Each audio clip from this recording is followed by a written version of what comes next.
Mga kapatid, ang mabuting balita ng Panginoon. Pinupuri ka namin, Panginoong Heso Kristo.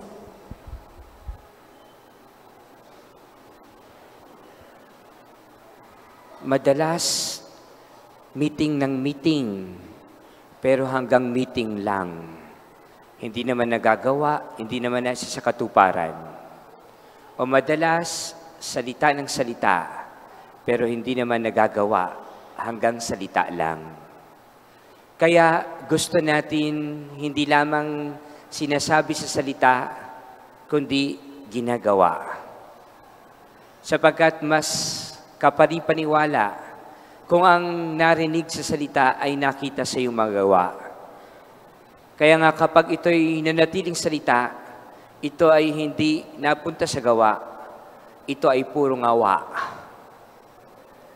Meron din naman mga tao na hindi pala salita, hindi pala pangako, pero maaasahan mo pagdating sa mga gawa. But pagdating sa mga proyekto, pagdating sa mga paggawain, pagdating sa mga pangako, tinutupad, mayroong isang salita. Kaya ito maaari napansin ng mga tao, sa mga nangangaral, sa mga nagbibitaw ng mga salita, sa mga nangangako, na sana makita sa gawa ang mga salita na ipinangangaral. Para maging makatotohanan, para maging realistic, para hindi lamang salita, kundi meron ding mga gawa. Pero hindi lang natatapos sa gawa. Dapat hindi lamang tinutupad sa gawa, dapat ang gawa ay kapaki-pakinabang. Kung pwede kasing gumawa, pero hindi maganda yung paggawa, baka hindi pang matagalan. Baka pang isang linggo, isang buwan, o isang taon lamang. Pero yung ginawa, wala nang wawa. Wala nang naging halaga. Wala nang naging saysay. Wala nang naging kahulugan. Nauwi din sa wala. Yung ikalawa, huwag tayong pakitang tao lamang. Ano yung pakitang tao? Ikaw ay mabuti pagkakaharap, pero pag nakatalikod, hindi ka na mabuti. Ikaw ay malinis, kunwari, pero ang totoo, ikaw ay madumi at makasalanan. Ikaw ay banal, kunwari, pero sa likod naman nito ay puro maling gawa at kasalanan sa puso at kalooban sa iyong buhay. Kaya pakitang tao, na nagpapakita na parang tao, na nagpapakita na parang kaibigan, nagpapakita na parang mapagkakatiwalaan, nagpapakita na may mabuting kalooban at mayroong katapatan. Pero pinapakita lang yon, front lang yon. Pero pag nakilala mo na ng husto, peke pala, hindi pala totoo. Palabas lang pala, sa simula lang pala. Gusto ka lang palang akitin. Gusto ka palang pasakayin. Gusto ka lang palang paasahin. Na yung ginagawa niya sa iyo ay mabuti, pero hindi naman pala sa bandang huli. Lumalabas din yung totoong kulay. Lumalabas din yung totoong pagkatao. Lumalabas din yung totoong siya. Kaya hindi na siya naging pakitang tao. Siya ay naging totoo na.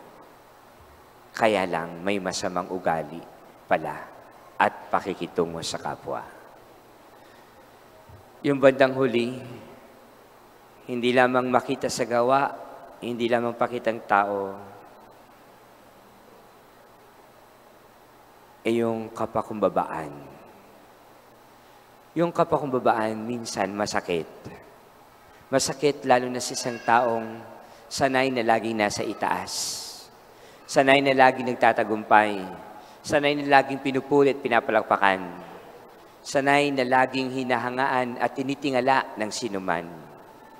Pero kapag nawala na ang kapangyarihan, pagka nagkamali at nagkulang, pag napahiya na kaninuman, Parang wala nang mukhang ihaharap. Parang ayaw na magpanggap. Na matapang, matatag, at malakas. Sapagkat lahat ng iyon ay inalis. Lahat ng iyon ay nawala. Kaya pakiramdam niya, siya na yung nasa pinaka-mababa. Kaya tama siguro yung hindi ka lagi nasa itaas. Minsan, mapupunta ka rin sa pinakamababa. Tama siguro yung ang nasa itaas ay ibababa at ang nasa ibaba ay itataas.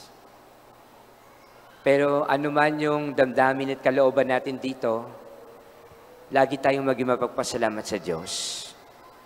Kahit na tayo nasasaktan, kahit na tayo napapahiya, kahit na tayo nahihirapan, kahit na hindi natin tanggapin yung mga pangyayari sa buhay, pero iisa lamang ang nais ituro ng Diyos sa atin, yung maging mababang loob lamang.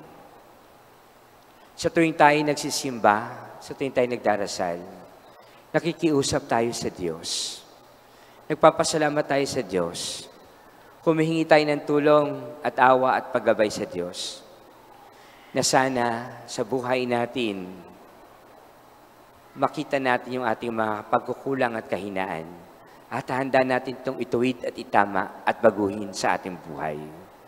Maging bukas nawa tayo sa pagbabago para sa ating sarili. Suriin nating mabuti kung ano nga ba yung dapat nating baguhin. Kung ano nga ba dapat nating itama. Kung ano nga ba yung dapat nating iwanan na maling gawa. Gabayan tayo lagi ng Diyos, bigyan niya tayo ng liwanag ng isipan at kapayapaan ng kalooban. Binabago tayo ng Diyos araw-araw dahil sa mga pangyayari sa buhay, dahil sa mga problema at pagsubok na nararanasan, dahil sa malaking pag-unlad, paglago, at pagyaman. Maaring maraming nang nabago, pero sana yung pagbabago, papalapit sa Diyos. Sana yung pagbabago, para sa ikabubuti mo. Sana yung pagbabago para hindi maging makasarili, para hindi maging makasalanan, para hindi maging marumi ang puso at kalooban. Kaya nagpapasalamat tayo sa banal na misang ito na laging ipinamumukha sa atin ng Diyos na tayo ay handa na maging kalugod-lugod sa Kanyang harapan. Tawagin niya tayo lagi sa paglilingkod na mayroong kapakumbabaan.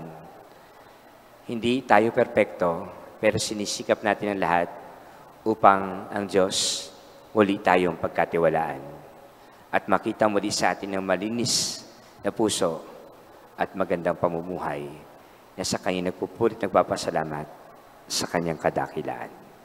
Amen.